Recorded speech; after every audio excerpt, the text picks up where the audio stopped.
আসসালামু আলাইকুম।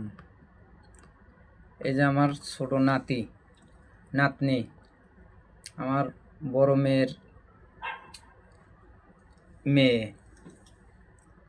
আমার নাতনি হয়। তো যাই হোক, আমার এই নাতনি পড়তেছে, এটাও আমার অনেক কষ্ট করিয়ে পড়াতে হইতেছে ভাই। কারণ পড়া খরচ দেওয়ার লাগে,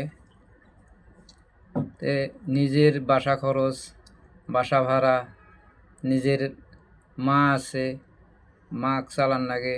মা দেশেই থাকে, দেশে থাকার পরেও মনে করেন যে তাকে টাকা পয়সা দেওয়া লাগে, যাতে আমার মা কষ্ট না করুক। আমি কষ্ট করি, কিন্তু আমার মাও যেন কষ্ট না করে। কারণ বাবা মারা গেছে আজকে অনেক দিন। কারণ বাবে কোনো দিন আমাদের অশান্তি রাখে নেই, অনেক সুখী রাখছিল। তো তাই আল্লাহ পাক মানুষের দোয়ায়, আপনাদের দোয়ায় আমি অনেক সুখে আছি।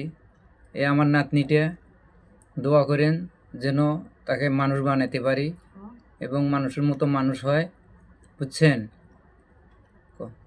আমার নানাকে শেয়ার করেন, লাইক করেন। আমি স্কুলে পড়ি, আমি স্কুলে পড়ি, আমার জন্য দোয়া করেন আমার জন্য।